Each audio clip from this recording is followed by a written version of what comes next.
Hello दोस्तों, नमस्कार। किसी चैनल में मैं आप सभी का दिल से बहुत बहुत स्वागत करता हूं। सो दोस्तों, इस वीडियो में हम लोग बात करने वाले 3 इंपॉर्टेंट टॉपिक के बारे में, जिसकी चर्चा हम लोग को मार्केट में होती हुई देखने को यहाँ पे मिल रही है। तो स्टार्ट करते हैं सबसे पहला इंपॉर्टेंट कंपनी, जो कि आज बहुत ज़्यादा चर्चे में रहे और इसके पीछे का रीज़न था कि गिरावट मतलब क्या। तो इतनी भयंकर गिरावट थी कि डायरेक्टली आप यहाँ पे कह सकते हैं हाईएस्ट लेवल का लोअर सर्किट यहाँ पे लग गया, जो था 20% का। यस, सीधा 20% का लोअर सर्किट लगते हुए देखने को यहाँ पे मिल गया। तो कंपनी का नाम आप सभी लोगों को भी यहाँ पे पता है, प्रोटीन। यस, प्रोटीन की अगर हम लोग बात करेंगे, सो जो ये कंपनी है काफ़ी ज़्यादा चर्चे में रही।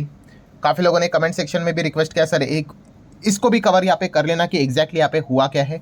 तो सारी चीज़ें यहाँ पे मैं एकदम आसान भाषा में मैं आप लोगों को यहाँ पे बताने वाला हूँ। सबसे पहले तो आप यहाँ पे देख सकते हो कि ये जो कंपनी है 1995 में इनकॉर्पोरेट होते हुए देखने को मिले। इसका पहला नाम मतलब आप कह सकते हो NSDL, e governance infrastructure limited, इससे ये जानी जाती थी। ठीक है। एंड अभी की अगर हम लोग बात करें, पूरा इसका नाम है प्रोटेन ई GOV टेक्नोलॉजीज लिमिटेड, ये है इसका पूरा नाम। ठीक है। तो ये जो कंपनी है, इसका बिजनेस क्या है, तो आप देख सकते हैं business of developing citizen centric and population scale e governance solution. So अगर मैं यहाँ पे आप लोगों को बात बताऊँ दोस्तों, तो कंपनी का सबसे बड़ा अगर कोई यहाँ पे बिजनेस है तो ये दोस्तों पैन से रिलेटेड। यस, ये जो सरकार से रिलेटेड, ये जो पैन से रिलेटेड चीज़ें जो होती है ना दोस्तों, ठीक है, तो इससे रिलेटेड इस कंपनी का बड़ा योगदान देखने को यहाँ पे मिल जाता है। और यही योगदान इतना है दोस्तों कि कंपनी का आप कह सकते हो 100 में से लगभग 50 से 55 की जो कमाई होती है वो उसी एक बिजनेस के चलते यहाँ पे होती है, पैन वाला बिजनेस के चलते। सो आज के दिन की अगर हम लोग बात करें तो ये चर्चे में क्यों रहा, जैसे कि आपको पता है 20% का लोअर सर्किट लगा। और ये कंपनी आपको पता है एक बहुत बड़े इन्वेस्टर भी है, रमेश दमानी। ठीक है, इनके पास भी देखने को यहाँ पे मिल जाती है।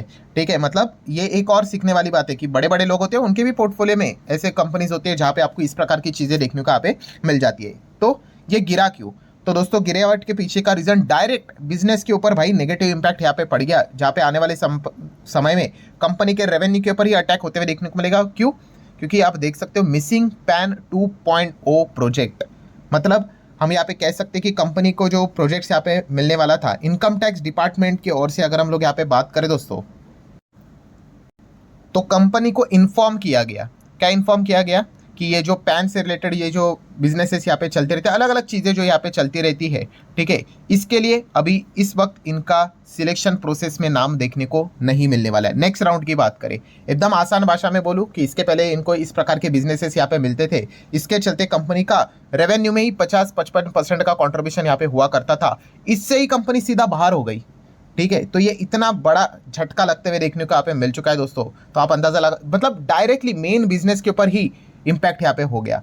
ठीक है, तो ये कंपनी के चलते मतलब इतनी बड़ी नेगेटिव न्यूज़ देखने को यहाँ पे मिल चुकी है। अभी मैनेजमेंट की कमेंट्री की अगर बात करें तो उन्होंने तो बोल दिया भाई कि देखा गया तो इतना कुछ इम्पैक्ट यहाँ पे नहीं पड़ेगा हमारे बिजनेस के ऊपर। अभी ये तो बोला जाता है, अभी हर किसी को पता है कि आपके रेवेन्यू में ही इसका 50% से ज़्यादा कॉन्ट्रीब्यूशन यहाँ पे होता है, एंड उसी बिजनेस से आप बाहर हो रहे हो। तो मतलब अब आगे आप कैसे यहाँ पे करोगे, चलो मैं आपको दिखा भी देता हूँ। ये देखिए, आप यहाँ पे देख भी सकते हो, अलग अलग एक्सपर्ट जो रहते हैं, एनालिस्ट रहते हैं, ब्रोकरेज फर्म भी होते हैं, उन्होंने भी कैलकुलेट करके बताया हुआ है कि आप देख सकते हैं कंपनी के लिए इतना नेगेटिव है कि company as a pan service contribute to a nearly 50% of the company का टॉप लाइन मतलब revenue sales, and that segment that has historically generated free cash to fund a new initiative. ठीक है, and now वही सबसे ज़्यादा हम लोग को थ्रेट में, खतरों में आते हुए देखने को यहाँ पे मिल चुका है। ऑब्वियसली इसीलिए तो इतना बड़ा लोअर सर्किट लगते हुए देखने को मिल चुका है। एंड कुछ कैलकुलेशन तो ये तक बताते हैं कि अगर कंपनी की अगर हम बात करें, नया बिजनेस अगर किधर से अगर नहीं आया, ठीक है, क्योंकि नया बिजनेस को ऐसा लाना इतना सिंपल नहीं होता है कि चुटकी बजाई और नया बिजनेस आ गया करके। सो आप कह सकते हैं कि अगले फिनेंशियल ईयर में कंपनी का जो टॉप लाइन है, रेवेन्यू है, 60-70% तक भी नीचे आ सकता है। ठीक है, तो आप अंदाज़ा लगा सकते हो कि कंपनी के ऊपर मतलब इतना बड़ा खतरा डायरेक्टली आते हुए देखने को यहाँ पे मिल चुका है। ठीक है, अभी लेट्स सी कंपनी इस चीज़ को लेकर कैसे यहाँ पे डील करती है। देन अगर आप लोग शेयर होल्डिंग पैटर्न को भी चेक करोगे तो प्रमोटर तो आपको कोई यहाँ पे देखने को नहीं मिलेगा, बट कौन कौन नज़र आ रहा है, तो फिर FIS DIS के आसपास आपको होल्डिंग नज़र यहाँ पे आ जाएगी। ठीक है, 37-40% ऐसा कुछ रफली आप कह सकते हैं, एंड बाकी पब्लिक के पास देखने को यहाँ पे मिल रहा है। और DIS में भी अगर आप देखोगे तो बड़े बड़े बैंक्स के नाम आपको देखने को मिलेंगे, जैसे कि स्टेट बैंक ऑफ इंडिया के पास ऑलमोस्ट 5% के करीब स्टेक देखने को यहाँ पे मिल रहा है। और भी रहेंगे निप्पॉन लाइफ, का नाम है, एक्सिस बैंक का नाम हम लोग को देखने को यहाँ पे मिल रहा है, ठीक है। आदित्य बिरला सन लाइफ की अगर हम लोग यहाँ पे बात कर ले इंश्योरेंस, देन पीएनबी की अगर हम लोग बात कर ले, ठीक है। सो प्रमोटर तो यहाँ पे हम लोग को फेस प्रमोटर तो नजर नहीं आ रहा है, बट हम कह सकते हैं बहुत सारे बैंक्स, ये देखो बीओबी की बात करें, बैंक ऑफ बड़ौदा भी है, देन कैनरा बैंक भी है, ठीक है। तो इनका हम लोग को इसमें स्टेक देखने को यहाँ पे मिल रहा है।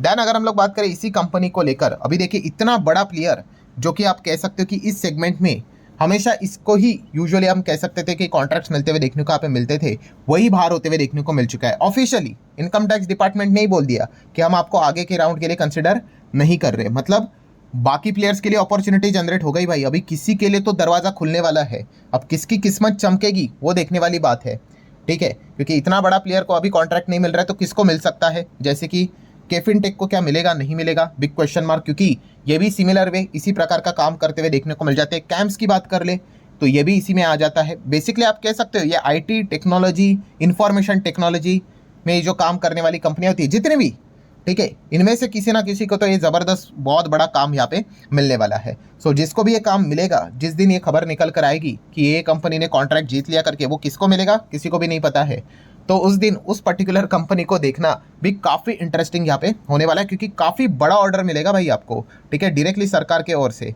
सो ये एक इंटरेस्टिंग फैक्टर हम लोग को देखने को यहाँ पे मिल रहा है। तो आई होप आपको समझ में आया होगा कि ये कंपनी इतनी ज़्यादा क्यों गिरी, क्योंकि इतना बड़ा बिजनेस के ऊपर अटैक हो गया ना दोस्तों, तो इतना ज़बरदस्त हम लोग को भी इम्पैक्ट देखने को मिल जाता है। अभी लेट्स सी कंपनी के सामने बहुत बड़े चैलेंजेस है कि आने वाले समय में कंपनी इसको कैसे टैकल यहाँ पे करने वाली, कंपनी के और भी पिलर्स हम लोग को देखने को यहाँ पे मिल जाते हैं, ठीक है। एनपीएस बीपीएस जैसे और भी आपको चीज़ें देखने को मिल जाएगी, वहाँ पे भी बोला जा रहा है कि कंपनी को रेवेन्यू निकालना आने वाले समय में काफ़ी कठिन होने वाला है। सो कंपनी के लिए हम कह सकते हैं रातों रात एकदम ही टफ सिचुएशन बनते हुए देखने को मिल चुकी है, ठीक है। नेक्स्ट अगर हम लोग यहाँ पे बात करेंगे दोस्तों, तो हमारा पड़ोसी मुल्क कौन, पाकिस्तान। यस दोस्तों, पाकिस्तान की अभी बैंड बजते हुए देखने को यहाँ पे मिल सकती है। मतलब देखिए पाकिस्तान की अगर मैं मार्केट के हिसाब से बात करूँ, इनका ऑक्सीजन एक ही होता है भाई, इनको कोई मतलब बाकी चीज़ों से मतलब नहीं होता है, इनको एक ही चीज़ होती है कि हमें पैसे कहाँ से मिलेंगे।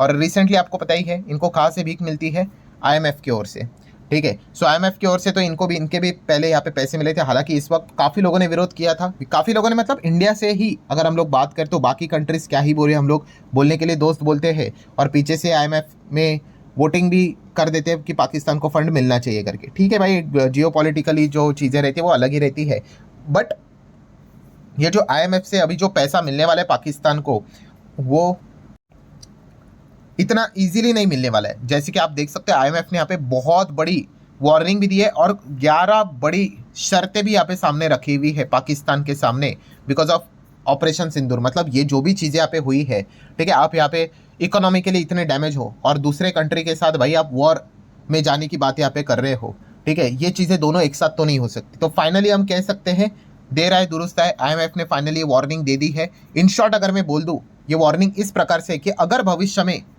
पाकिस्तान इंडिया के साथ अगर वॉर में अगर चला जाता है, ठीक है, तो आईएमएफ इनकी फंडिंग बंद करवा सकता है भाई। अगर इनकी फंडिंग बंद कर दी तो पूरा देश ही डूब जाएगा, इतनी हालत इनकी खराब हो जाएगी। पैसे ही नहीं इनके पास, ठीक है। देश टिका हुआ क्यों है, क्योंकि इनको पैसा मिलता जाता है। जैसे मैंने आपको सिखाया ना कि कोई भी कंपनी डूबती क्यों है, वोडाफोन आइडिया की हालत इतनी खराब क्यों है, क्योंकि उनको पैसे नहीं मिल रहे हैं, फंडिंग ही तो रहती है। अभी देश की भी अगर बात कर ले, ये तो इतना सब कुछ यहाँ पे हम कह सकते हैं अलग अलग ऑर्गेनाइजेशन ये इस प्रकार से बना के रखे हुए कि जो खराब कंट्री रहेगी उसको बचाने के लिए इस प्रकार से फंडिंग यहाँ पे मिलेगी, ठीक है। तो इसलिए तो ये चीज़ें बना के यहाँ पे रखी हुई है। बट अगर आप यहाँ पे दूसरे जगह पे वॉर जैसी स्थिति में अगर आप एंटर कर लेते हो, तो आईएमएफ ने बता दिया है कि भाई अगर आप ऐसा करोगे तो आपको यहाँ पे फिर फंडिंग नहीं मिलेगी, और फंडिंग नहीं मिली भाई वो इकोनॉमी के लिए इतना टूट जाएगा कि भाई हमें पाकिस्तान के ऊपर अटैक करने की भी ज़रूरत नहीं पड़ेगी, अंदर ही सिविल वॉर इतना बुरी तरीके से स्टार्ट हो जाएगा। कैसे, चीज़ें इतनी महंगी हो जाएगी, इतनी महंगी हो जाएगी कि लोग मतलब बोलते हैं ना कि आप अफोर्ड नहीं कर पाओगे, और एक टाइम पे लोग मतलब आप कह सकते हैं एक दूसरे की जान लेना भी शुरू कर देंगे कुछ चीज़ों को पाने के लिए, ठीक है। जैसे बोलते हैं ना पाकिस्तान में आटा भी 500-600 का मिलता है, सोच कर देखो अगर वो 1000, 2000, 3000 का हो गया तो अफोर्ड ही नहीं कर सकते, और जिनके पास अगर होगा उनके घर के ऊपर लोग अटैक कर सकते हैं। इस प्रकार की भी स्थिति आ सकती है। सो ये एक अच्छी खबर हमारे साइड से ज़रूर देखने को यहाँ पे मिल रही है, क्योंकि पाकिस्तान को लॉक करना भी उतना ही इंपॉर्टेंट चीज़ यहाँ पे बनती है। सो ये एक पॉइंट ज़रूर आप लोगों ने यहाँ पे रडार के ऊपर यहाँ पे रखना है। सो ये वाला पॉइंट मैंने कवर कर लिया, वॉर वाला। एंड देन आखिरी पॉइंट की अगर हम बात करें दोस्तों, एफआईएस डीआईएस एक्टिविटीज़। यस, आज के दिन की अगर हम लोग बात करेंगे तो डीआईएस ने यहाँ पे बेचा है कितना, 237 करोड़ के आसपास एंड एफआईएस की भी बात करें तो वापस बिकवाली होते हुए देखने को मिल रहे 525 करोड़। तो दोनों के ओर से हम लोग को वापस बिकवाली होते हुए देखने को यहाँ पे मिल रही है, ठीक है। एंड पुअर पॉइंट एक ये है कि यस आज के दिन 25,000 के नीचे हम लोग जाते हुए देखने को यहाँ पे मिल चुके हैं। तो थोड़ा भी इधर उधर अगर कोई खबर निकल कर आया तो बाजार इजीली थोड़ा ज़्यादा रिएक्ट यहाँ पे कर सकता है, इजीली 100-200 पॉइंट लूज भी कर सकता है। इसकी संभावनाएं काफ़ी बढ़ जाती है जब एक स्ट्रॉन्ग सपोर्ट लेवल के नीचे जब बाजार क्लोज हो जाता है। तो इस प्रकार की फिलहाल तो चीज़ें देखने को मिल रही है, बट इससे कोई पैनिक करने की जरूरत नहीं भाई। आज सपोर्ट रेसिस्टेंस 25 की बात हो रही है, कभी 30 की भी बात होगी, कभी 35 की बात होगी। हाँ, बट एक शॉर्ट टर्म व्यू के लिए ये चीज़ों को आप कंसिडर यहाँ पे कर सकते हो। सो ठीक है दोस्तों, आशा करता हूँ वीडियो हेल्पफुल लगा होगा। चाहो तो लाइक एंड शेयर कर देना। मिलते हैं नेक्स्ट वीडियो में, तब तक के लिए बाय बाय।